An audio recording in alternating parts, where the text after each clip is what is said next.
우리 한번 먼저 에베소서 4장 11절 말씀을 보시겠습니다.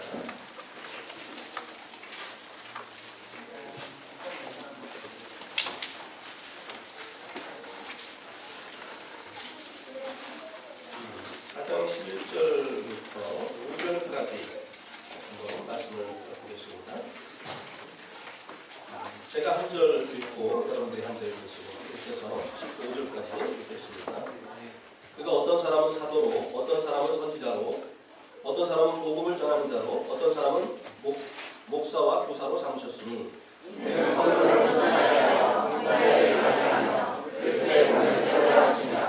우리가 다 하나님의 아들을 믿는 것과 아는 일에 하나가 되어 온전한 사람을 이루어 그리스도의 장성한 분량이 충만한 데까지 이르리니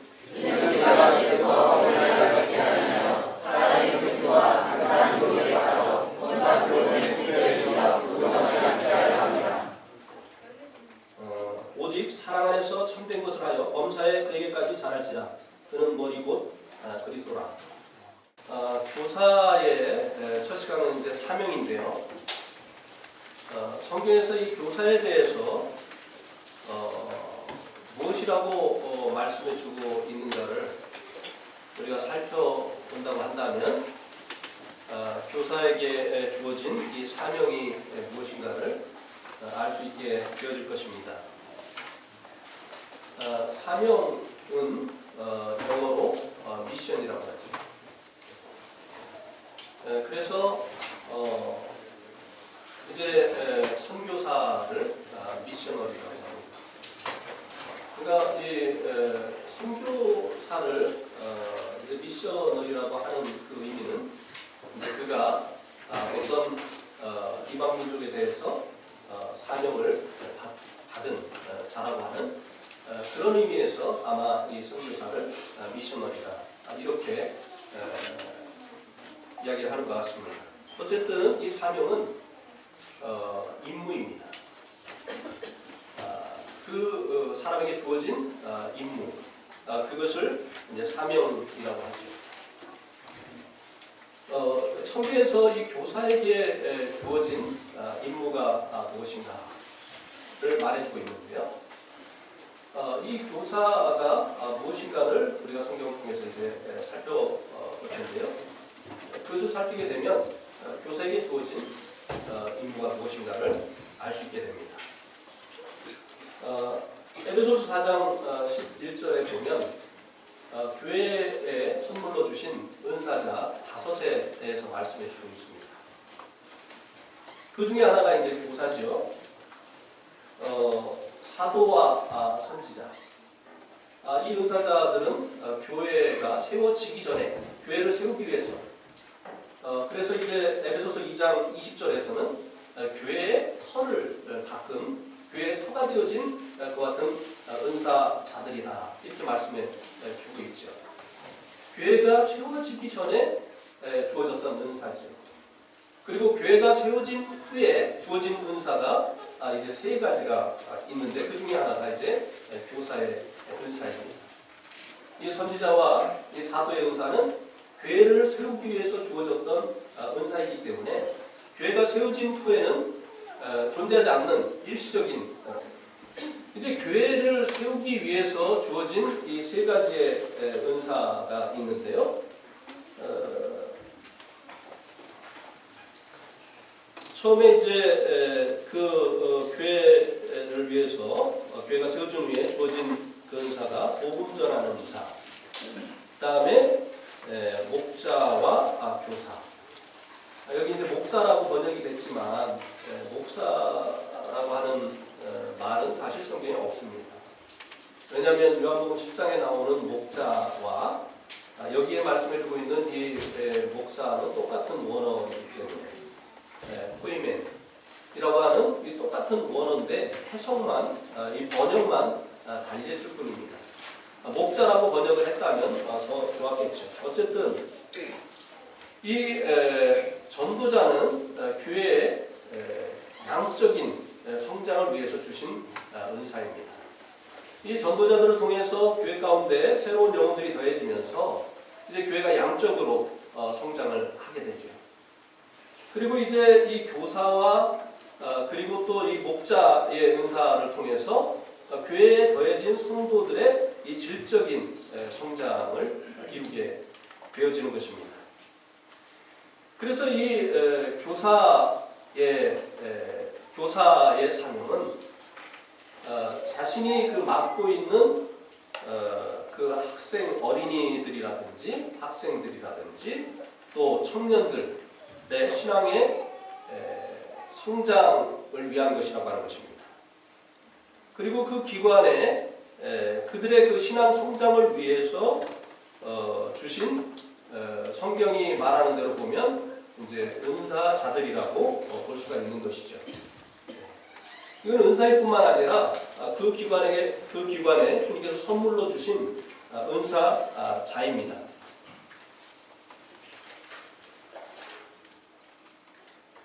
그래서 이 교사의 사명, 교사의 임무는 자신에게 가르침을 받는 자들의 신앙을 성장시키는 겁니다. 더 구체적으로 말씀을 드린다면 그들이 예수님을 닮을 수 있도록 하는 것이죠. 에베소서 4장 15절에 보면 가르침의 이 동기가, 교사의 이 가르침의 동기가 무엇이 되어야 하느냐에 대해서 말씀해주고 있습니다. 4장 15절에 보면 오직 사랑 안에서라고 말씀해주고 있죠. 어린이들이라든지 학생들이라든지 또 청년을 맡고 있다고 한다면 청년들을 가르치는 그 동기가 그들을 사랑하는 것이 되어져야 된다고 하는 것입니다.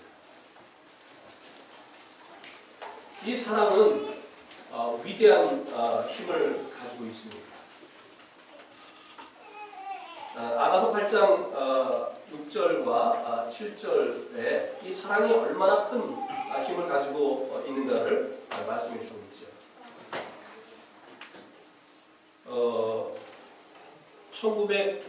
1865년 겨울에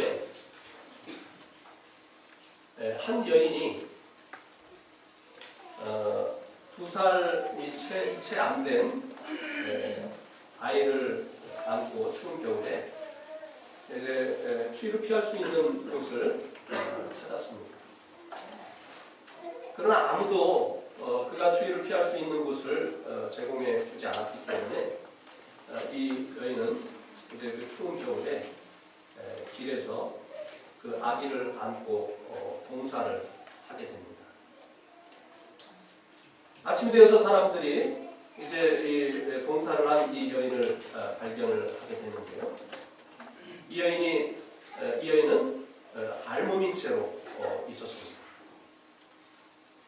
그런데 이 알몸으로 있는 이 여인이 이제 그 자기의 그 옷으로 싼 무엇인가를 이렇게 가슴에 안고 죽어 있는 상태였습니다.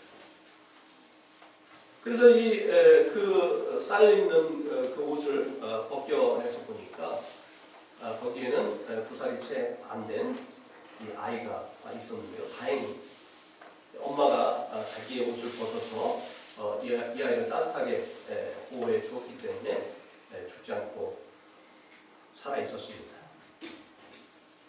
이 사람은 이제 51세 때 영국의 수상이 되어진 데이비드 로이드 조지였습니다. 이 사람은 이제 평생을 그는 독학으로 변호사가 되어서 평생을 가난한 노동자들을 위해서 살았습니다. 그래서 국민보험법을 또 실업보험법 등 영국의 이 사회보장 제도를 확립하는데 많은 기여를 했습니다. 이렇게 평생에 이 가난한 노동자들을 위해서 그 생애를 드렸던 것은 자신의 그 어머니를 자신을 살리기 위해서 자신을 희생한 그 가난한 자신의 어머니를 늘 생각했기 때문이라고 하는 것입니다. 어머니의 이 사랑과 희생은 희생뿐만 아니라 이 조지에게 큰 교육이 되어졌던 것입니다. 무엇을 위해서 그가 생애를 살아야 되느냐 하는 것을 가르쳐준 큰 교육이 되어졌던 것입니다. 어머니의 이 사랑이 이 조지를 일평생을 이 가난한 사람들 위해서 사는 사람으로 만들었다고 하는 것입니다. 사랑에는 이와 같이 큰 힘이 있다고 하는 것입니다. 단순한 의무감을 가지고 일을 하게 되어지면 힘이 듭니다. 그러나 사랑으로 하는 일은 힘이 들지 않게 되지요. 아가서 한번 8장 6절 7절을 한번 보시겠습니까? 아가서 8장 6절 7절. 우리 한번 같이 읽겠습니다. 아가서 8장 6절 7절. 너는 나를 도장같이 마음에 품고 도장같이 바라리라. 사람은 죽음같이 강하고 질투는 소같이 잔인하며 불같이 일어나니 그 기세가 여호와의 불과 같으리라. 많은 불도 이 사람을 끄지 못하고 영수라도 삼키지 못하니 사람이 그의 온 가산을 가지고 사람과 바꾸려 할지라도 오히려 멸시를 받으리라. 이 사랑에는 놀라운 힘이 있다고 하는 것을 이 말씀이 증거해 주고 있죠. 하는 물로도 끌 수 없다는 것입니다. 그리고 이 사랑을 많은 돈을 주고 바꾸려 할지라도 오히려 부끄러움을, 멸시를 받으리라고 말씀해 주고 있죠. 제가 아내와 연애를 할 때 직장 생활을 하고 있었습니다. 그런데 매일 만났어요. 만나도 바로 헤어지질 않고 내일을 생각하면 일찍 헤어져야 되는데 항상 늦게 헤어져서 꼭 택시를 타고 집에 돌아가야 했습니다. 버스가 떨어져가지고. 그래서 헤어지면서 이제 마음에 다짐을 합니다. 내일은 만나지 말자. 근데 그 다짐이 지켜질까요? 네. 또 전화를 합니다. 또 만나죠. 근데 만나면 또 마음속으로 다짐을 합니다. 오늘은 일찍 헤어지자. 근데 또 택시를 타고 집으로 돌아가죠. 피곤한 줄을 몰라. 이 사랑하면 그 사랑하는 자를 위해서 하는 그 일이 힘들지가 않습니다.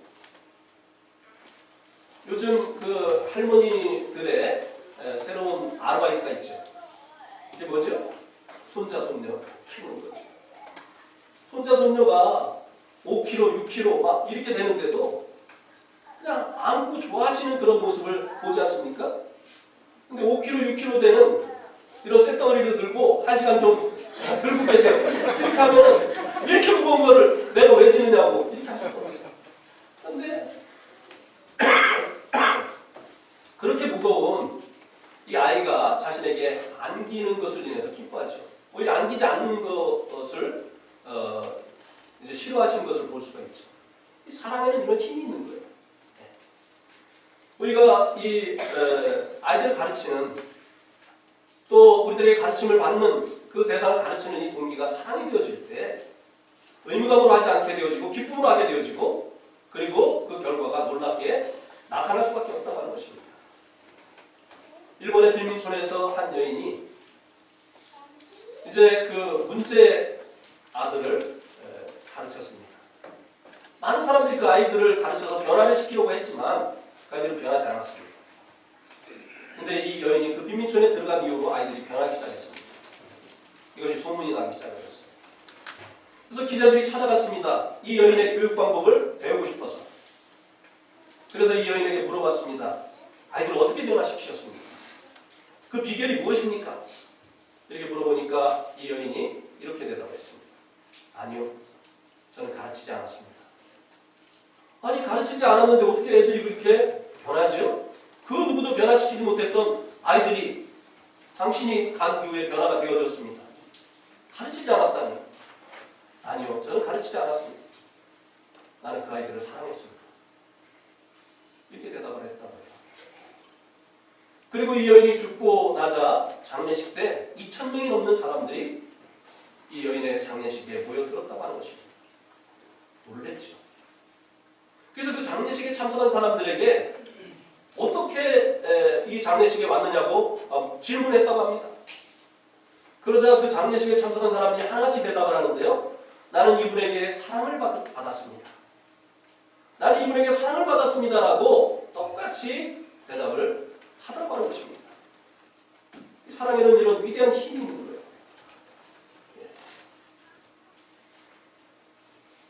만약에 여러분들이 이 책임을 맡고 있는 이들을 위해서 여러분의 생명까지 기꺼이 주겠다고 하는 이런 마음이 있다고 한다면 아이들은 여러분들이 가르치는 그 사람들은 분명히 변할 것입니다.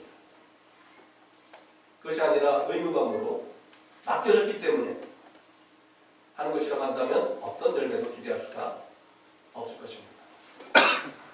여기 이 교회에 주신 은사자들이 이제 자신의 은사를 가지고 성도들을 섬기는 그 동기가 사랑 안에서라고 말씀해주고 있습니다. 이 교사들도 마찬가지죠. 내게 맡겨진 그 영혼들을 사랑함으로 그들을 섬기게 되어질 때, 이것이 동기가 되어질 때 놀라운 역사들이 일어날 수밖에 없다고 하는 것입니다. 사도 바울의 우리가 예를 볼 수가 있죠. 사도행전 20장 24절 한번 보시기 바랍니다. 여러분 또 같이 읽겠습니다. 시작. 내가 가져갈 길과 주 예수께 받은 사명 곧 하나님의 은혜의 복음을 증언하는 일을 마치려 하면은 나의 생명을 조금도 귀한 것으로 여기지 아니하노라. 생명조차 조금도 귀한 것으로 여기지 아니하노라. 사도 바울의 자신에게 맡겨진 사명에 대한 생각이었습니다. 사도 바울은 자신에게 이 맡겨진 이 사명이 자기 생명보다 더 귀하다고 고백을 해주고 있습니다. 주님이 그렇게 하셨죠. 주님에게 주어진 그 생명을 주님의 사명을 주님의 생명보다 더 귀하게 여기셨기 때문에 우리들이 구원받을 수 있었습니다. 또 사도 바울을 비롯한 이런 많은 이 사명자들이 자신에게 주어진 이 사명을 자기의 생명보다 귀하게 여겼기 때문에 이 사명을 완수하기 위해서 비록 자기의 생명이 필요할지라도 기꺼이 드리겠다고 하는 이와 같은 마음이 있었기 때문에 그들에 의해서 우리들이 복음을 들을 수 있었고 주님을 알고 구원받을 수 있었다고 하는 것입니다. 사명은 고귀한 것입니다.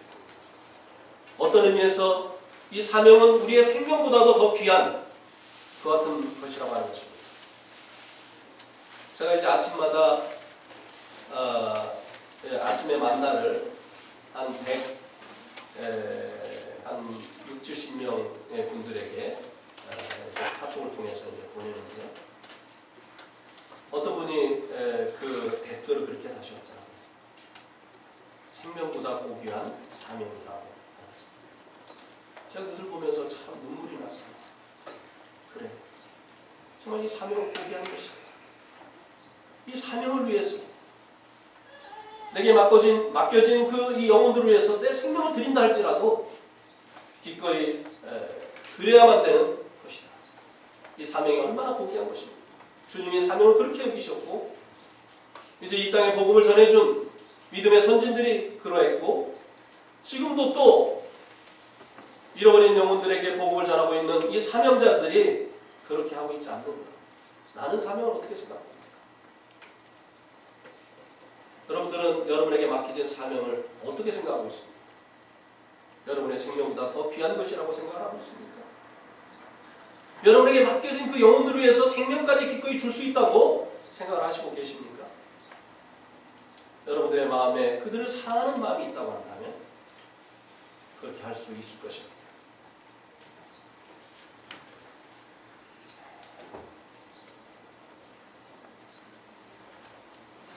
제가 서울 반학교에서 구원을 받았는데요. 구원을 받고 주님 때문에 직업을 잃어버렸습니다. 그래서 이제 오갈 데가 없는 그런 신세가 어떤 형제님의 그 집에 아이 가재도구를 챙겨서 그 옆에 이제 거부살이를 할 수밖에 없었습니다.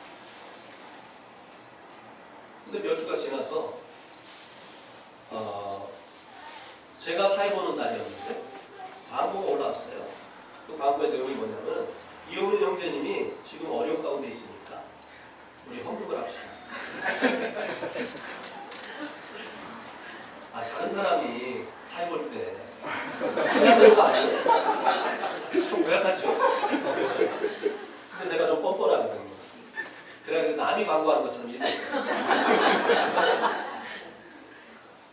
그리고 기대하지 않았습니다. 왜냐하면 그 당시에 어른들이 별로 없었어요. 대부분 다 학생들 그리고 자매들 공장에서 일하는 그런 분들이었습니다. 저를 도우면 얼마나 좋겠는가. 근데 한 달 정도 지나서 재정을 맡은 형제님이 이렇게 두꺼운 봉투를 저에게 주시면서 형제님, 이것은 우리들의 사랑입니다 라고 얘기했어요. 그리고 이제 집에 와서 그 봉투를 열어서 쉬기 시작했어요. 우리가 기대했던 거는 그저 몇십만 원? 근데 100만 원이 넘었어요. 200만 원이 넘었어요. 이걸 둘이 같이 울었습니다. 아내가. 울면서 아내에게 제가 이렇게 고백했습니다. 여보, 우리 이들을 위해서 죽읍시다. 정말 그런 마음이 제 마음에 들었어요. 이들을 위해서 죽고 싶어요. 무엇이라도 하고 싶어요. 여러분의 마음속에도 여러분에게 맡겨진 그 영혼들에 대해서 무엇이라도 주겠다고 하는 이런 마음을 갖게 되시기 바랍니다. 단순히 아이들에게 성경을 가르쳐주고 재미있는 프로그램을 해주고 맛있는 간식을 주는 것으로 안 됩니다. 그들을 사랑해야 됩니다.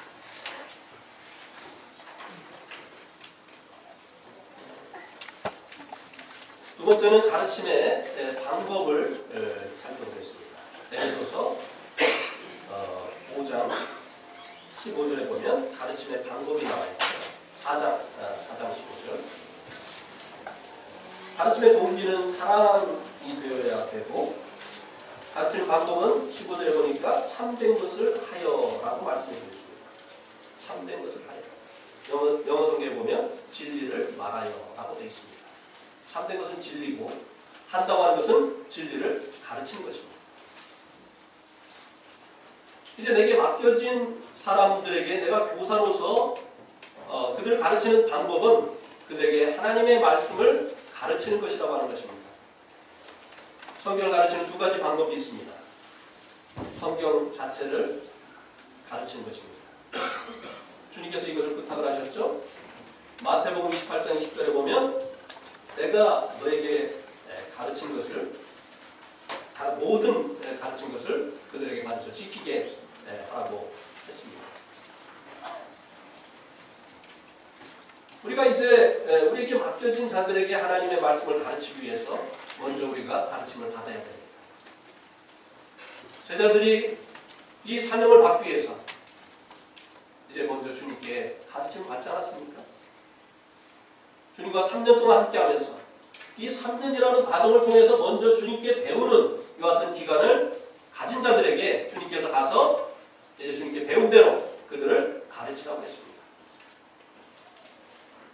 사도 바울은 이 주님께 제자들이 가르침을 받을 때 그 자리에 없었기 때문에 그의 사도권에 대해서 많은 도전을 받았습니다.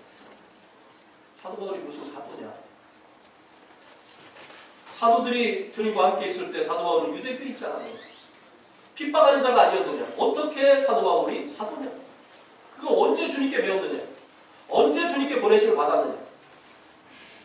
그런데 사도 바울은 부활하신 주님을 만났고 부활하신 주님과 그는 아라비아에서 3년 동안 교제하면서 깊은 교제를 하면서 주님을 배우는 주님의 그 말씀을 배우는 이와 같은 기간을 사도 바울 역시 가졌다고 하는 것을 우리가 갈라디아서 1장 17절과 18절 말씀을 통해서 알 수 있게 됩니다. 이렇게 제자들도 그리고 사도 바울도 하나님의 말씀을 가르치기 위해서 먼저 주님께 배우는 이와 같은 기간을 가졌다고 하는 것입니다. 오늘날도 마찬가지입니다. 우리가 아이들을 말씀으로 가르치기 위해서 우리가 먼저 말씀으로 가르침을 받아야 된다고 하는 것입니다. 그런데 참 가슴 아픈 것은요, 교사들이 성경을 한 번도 통독하지 않은 상태에서 아이들을 가르친다는 겁니다. 자기도 성경을 배우지 않고 아이들에게 성경을 가르친다는 겁니다. 한번 제가 손 들어보라고 할까요? 겁나죠? 참 가슴 아픈 일이죠. 제자들은 주님께 배워서 가르쳤습니다. 근데 우리들은 주님께 배우고 또 말씀을 공부하는 이런 시간을 갖지 않은 상태로 주님을 말씀을 가르치려고 한다고 하는 것입니다.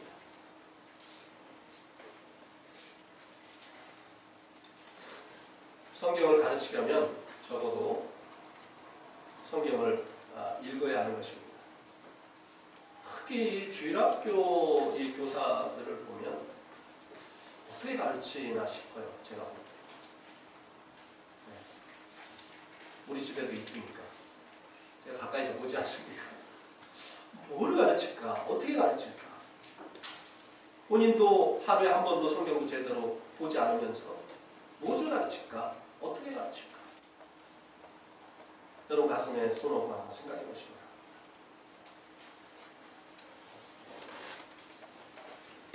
두 번째는 말씀을 준행함으로 본으로 가르치는 것입니다.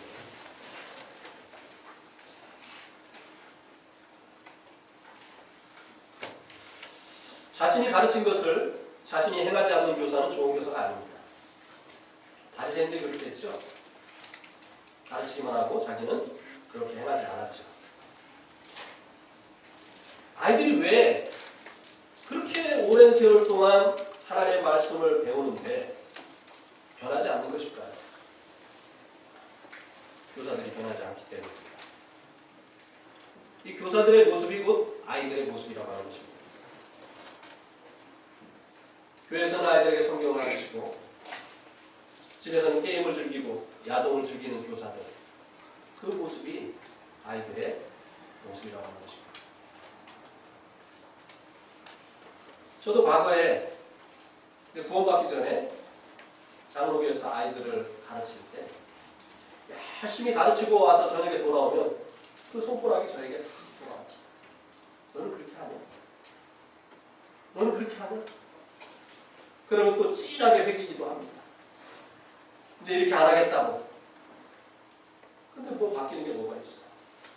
또 가서 또 아이들 가르치고 저녁 때 돌아오면 손가락이 저에게 돌아오죠. 너는 그렇게 하냐? 말씀을 가르치고 자신이 그 가르친 말씀대로 행하지 않는 교사는 아무런 능력이 없습니다.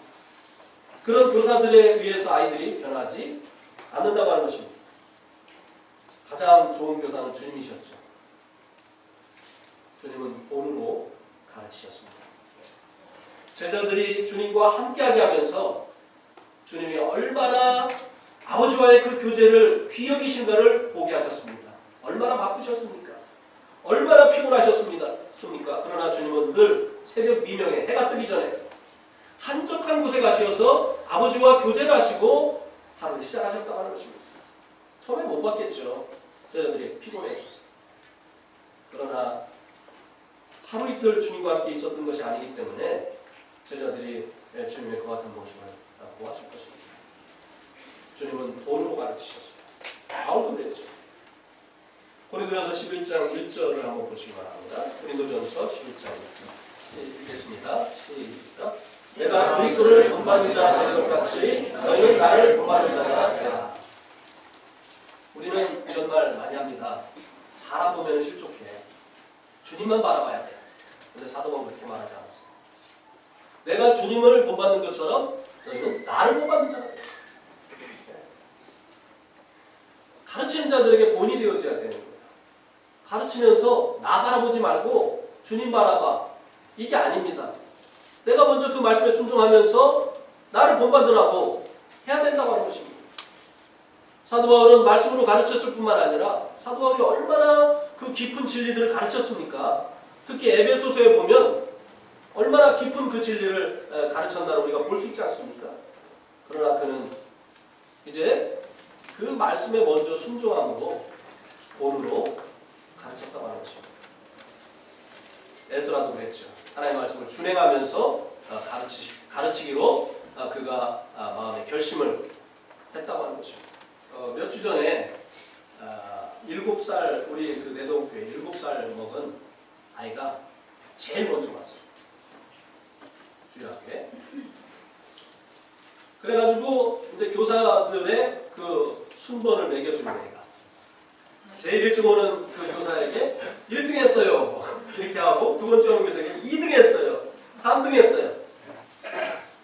이래도 되겠습니까? 안 되죠. 이건 교육이 아니에요. 아이들보다 더 높게 오는 교사.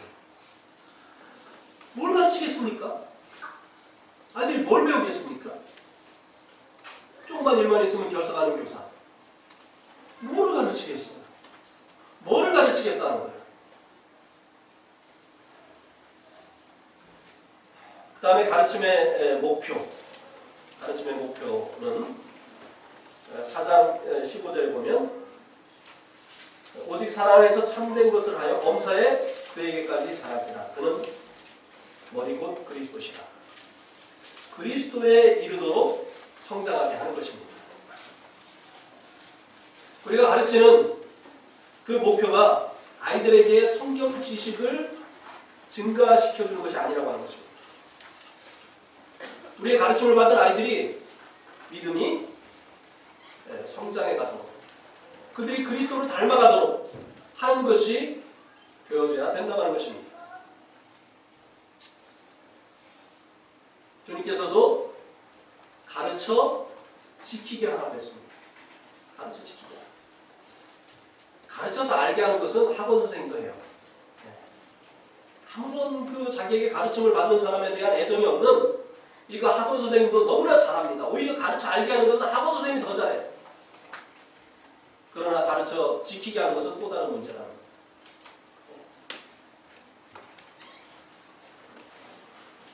우리의 이 가르침의 목표가 우리가 가르친 이 말씀을 가르침받은 이들이 지키게 하는 것입니다. 그래서 그들의 신앙이 자라가고 실제로 주님을 닮아가는 그것이 되어야 된다고 하는 것입니다. 많은 경우 말씀을 듣고 그 말씀을 잃어버립니다.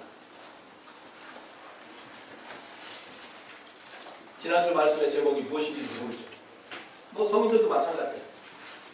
그래서 한 2년 지나면 2년 전에 했었던 말씀 해도 아무도 모릅니다. 얼마나 편한지 모르겠어요. 전혀 새로운 말씀으로 이렇게 들으니까 왜 이렇게 말씀을 들으면 잃어버릴까요? 한번 야고보서 2장 22절에서 21장입니다. 죄송합니다. 야고보서 1장 22절에서 25절. 너희는 말씀을 행하는 자가 되고 듣기만 하여 자신을 속이는 자가 되지 말라. 누구든지 말씀을 듣고 행하지 아니하면 그는 거울로 자신의 생긴 얼굴을 보는 사람과 같아서 제 자신을 보고 와서 그 모습이 어떠한지를 곧 잃어버리거니와 자유롭게 하는 온전한 율법을 들여다보고 있는 자는 듣고 잃어버리는 자가 아니요 실천하는 자니 이 사람은 그 행한 일의 복을 받으리라. 말씀을 듣고 잃어버리는 이유가 뭐냐면요. 듣고 행하지 않기 때문이라는 겁니다. 이것은 마치 자신의 얼굴을 거울을 보고 나면 곧 잃어버리는 것과 같다는 것이죠. 그렇습니까? 안 그렇습니까? 여러분 거울로 여러분 얼굴 딱 보고 돌아서면 여러분 얼굴이 생각이 납니까? 안 납니까? 생각 나지 않나요? 대답을 안 하십니다. 저는 생각이 안 나요. 뭐가 묻었다든지 이런 건 생각나는데 제 얼굴이 어떻게 생겼는지 생각이 안 나요. 참 신기하죠? 그래서 얼굴을 보고 기억해서 자기 얼굴을 그릴 수 있는 사람이 있습니까? 없죠. 보고 그려야 돼요. 보고. 거울을 보고 나면 봤는데도 자기 얼굴이 어떻게 생겼는지 기억이 안 나는 거예요. 말씀을 잃어버리는 이유가 말씀을 듣고 실행하지 않기 때문이다 라고 하는 것입니다. 우리가 왜 영어 공부를 그렇게 오랫동안 하는데도 외국 사람 만나면 한마디도 못합니까? 우리 한국 사람처럼 영어 공부 많이 하는 사람도 있어요. 요즘은 초등학교부터 하죠.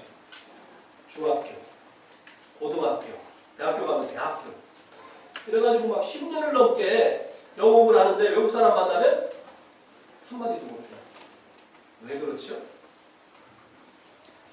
두 가지 이유입니다. 하나는 선생님이 못해요. 가르치는 선생님이 히어링이 안 돼요. 외국 영화 못 봅니다. 가르치는 선생님이. 또 스피킹이 안 돼요. 선생님이. 외국 사람 만나면 선생님도 자유롭게 대화를 못해요. 그런 선생님이 가르치니까 학생들도 그럴 수밖에. 두 번째는 영어를 써먹을 수 있는 환경이 안 됩니다. 네팔 사람들은 영어를 잘해요. 우리보다 그렇게 영어 공부하는 시간이 많지 않은데 네팔 사람들은 영어를 잘합니다. 왜요? 학교에서 네팔말을 못 쓰게 하고 영어를 사용하도록 하거든요. 모든 과목을 영어로 가르치거든요. 영어를 잘할 수밖에 없어요. 배운 걸 써먹을 수 있는 환경이기 때문에 그 영어를 이제 말하고 그리고 듣고 쓰고 아주 능수능란하게 그렇게 할 수 있게 되어지는 것이죠. 그러니까 말씀을 듣고 우리가 그 말씀을 실행하지 아니하면 영국어를 실컷 하고 써먹지 못하는 것과 마찬가지라고 하는 것입니다. 말씀을 듣는 것 못지않게 중요한 것은 그 말씀을 듣고 그 말씀대로 사는 것이 되어져야 된다고 하는 것입니다.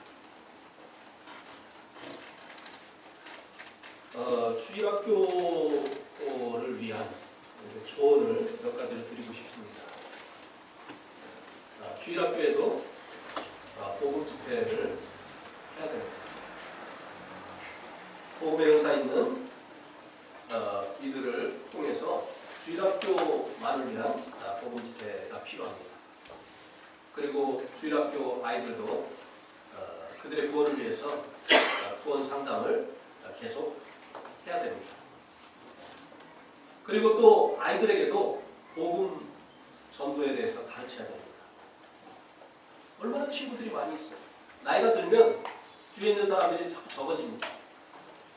그런데 이 어린아이들은요, 아무 그 어려움 없이 접할 수 있는 친구들이 굉장히 많이 있습니다. 그들이 만일 전도자가 된다고 한다면 얼마나 많은 이들에게 복음이 전해지겠어요. 어떻게 그들에게 복음을 전할 것인가를 아이들에게도 가르쳐야 됩니다. 아이들이 성장할 수 있어요. 그 다음에 저는 이런 생각을 하고 있는데요. 분반 공부의 이 구조도 바꿔야 된다고 생각합니다.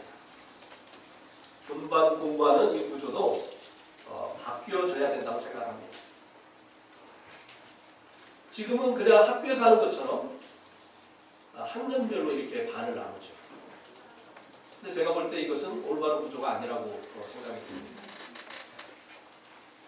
구원받은 아이들과 구원받지 않은 아이들을 나누어야 됩니다. 왜냐하면 이제 들어야 될 말씀이 다르기 때문이죠. 그리고 구원받은 아이들도 신앙이 성장한 아이들과 그렇지 않은 아이들로 나누어야 됩니다. 나이나 학년으로 나누어지기보다는 효과적으로 아이들에게 복음을 전하고 그 아이들을 양육하기를 원한다면 이런 구조로 주일학교의 구조가 분반의 구조가 바뀌어야 된다고 생각합니다. 그리고 교사들도 이런 그 반의 은사에 맞도록 배정을 하는 것이 맞다고 생각합니다. 구원받지 않은 아이들에게는 복음의 은사가 있는 이 교사가, 그리고 구원받은 아이들 가운데 이제 막 구원받은 아이들을 잘 가르칠 수 있는 그런 은사가 있는 그런 교사, 그리고 더 성장한 아이들에게는 그에 맞는 그런 교사가 아이들을 이렇게 가르칠 수 있도록 하면은 더 효과적인 주일학교 사역이 되지 않겠는가 생각이 듭니다. 첫 시간 여기까지.